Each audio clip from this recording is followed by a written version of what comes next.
Algumas pessoas consideram o mergulho uma atividade recreativa divertida, enquanto outras, como arqueólogos subaquáticos e socorristas, veem isso como uma parte importante de seu trabalho. Aqueles que mergulham com frequência sabem que o oceano às vezes pode esconder coisas estranhas, desde os restos de um castelo flutuante até um precioso metal vermelho que se diz ser extraído da Atlântida. Aqui estão 5 coisas mais estranhas encontradas por mergulhadores de águas profundas. Número 5. Observatório do tamanho de um carro roubado por arqueólogos saqueadores. Os saqueadores, que costumam pegar artefatos valiosos de cavernas, tumbas, naufrágios e outros locais antigos, são uma grande ameaça.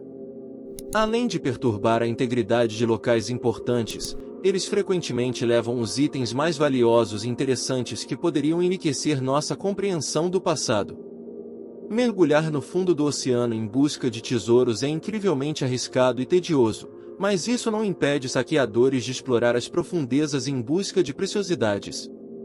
Os cientistas definitivamente não estavam preparados para a audácia dos saqueadores quando colocaram um importante observatório no fundo do Mar Báltico.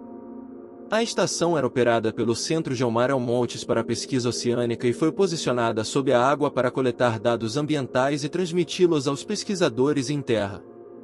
Estava em operação desde 1957.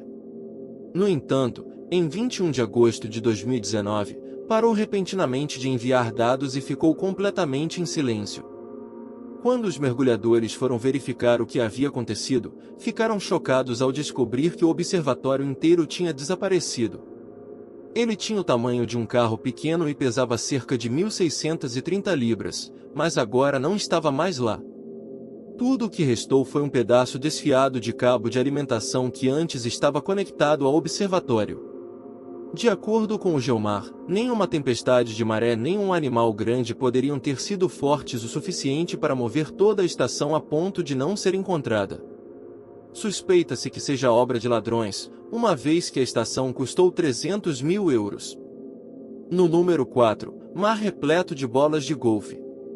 Há muitos anos, as pessoas têm conhecimento da enorme quantidade de lixo encontrada no fundo dos nossos oceanos, especialmente resíduos de plástico, como garrafas, canudos e outros objetos descartáveis. A tarefa de limpar os oceanos é verdadeiramente hercúlea, levando algumas pessoas a concentrarem seus esforços em áreas específicas ou tipos particulares de resíduos como uma forma de contribuir para um mundo mais limpo. Foi assim que Alex Weber e seus amigos, ainda no ensino médio, decidiram abordar um enorme problema ambiental na região onde viviam.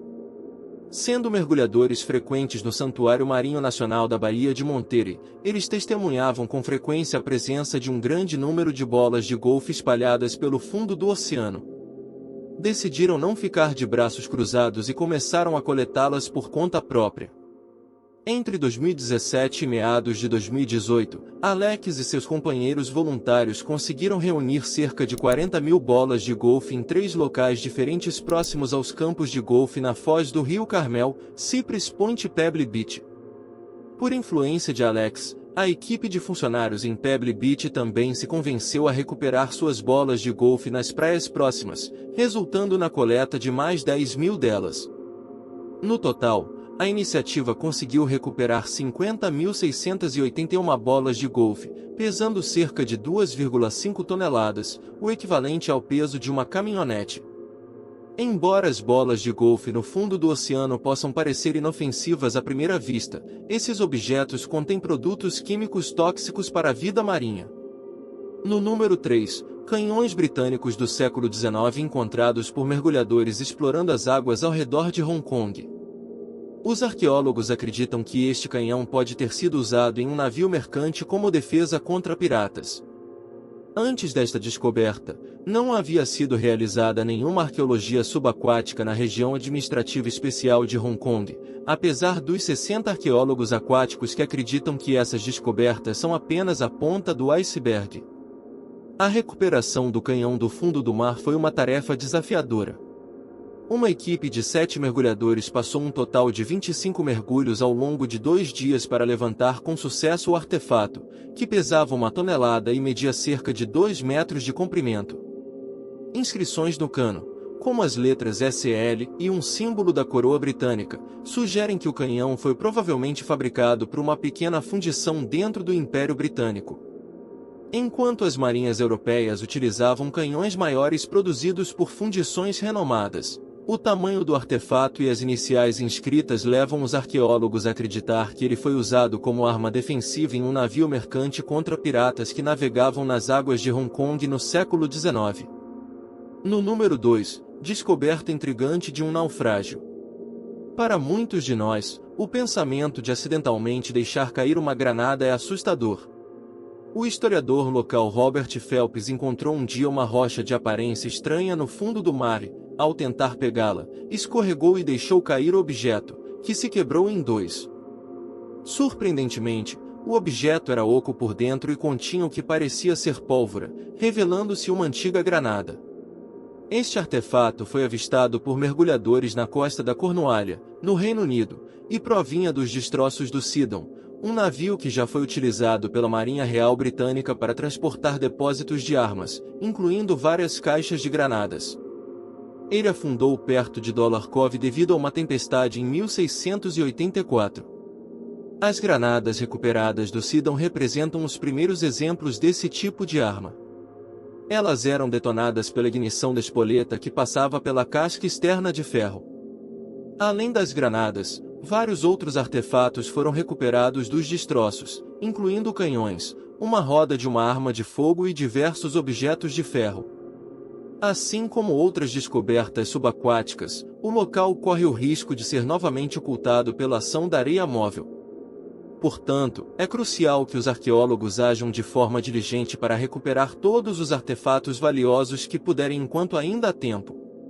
Uma história emocionante sobre uma câmera perdida. Um grupo de amigos foi mergulhar em um lago próximo para ver o que conseguiam encontrar.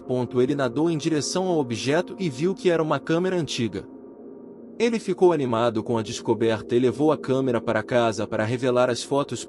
Quando ele viu as fotos, ficou surpreso ao ver uma mulher que parecia familiar. Ele não conseguia identificar quem ela era, mas decidiu mostrar as fotos para seu pai. O pai do menino ficou ainda mais surpreso ao ver a foto. Ele disse ao filho que a mulher era sua avó de jovem. O menino então percebeu por que ela parecia tão familiar para ele. O avô do menino costumava navegar no lago quando ainda estava vivo. A câmera poderia ter caído acidentalmente na água durante uma de suas viagens. O menino e seu pai ficaram maravilhados com esta maravilhosa coincidência. Seus avós não estavam mais por perto, então encontrar a câmera foi um momento muito emocionante para os dois. Você já encontrou uma câmera ou fotografia perdida antes? Você conseguiu descobrir a quem ela pertencia? Deixe-nos saber nos comentários. Número 1. A cidade perdida de Atlântida. Há séculos, exploradores procuram os restos da ilha mítica, mas nenhum deles conseguiu encontrar provas conclusivas. Uma descoberta recente no fundo do mar gerou novas discussões sobre a existência da Atlântida. Em 2013, mergulhadores encontraram um naufrágio na costa da Sicília, na Itália. A embarcação era um navio mercante que afundou há cerca de 2.400 anos. Entre a carga do navio, os mergulhadores encontraram 39 lingotes de uma liga especial feita de cobre e zinco com vestígios de ferro, chumbo e níquel. Essa liga era conhecida como oracalcum na Grécia Antiga. O filósofo grego Platão descreveu o oracalcum em seus diálogos Timeu e Critias.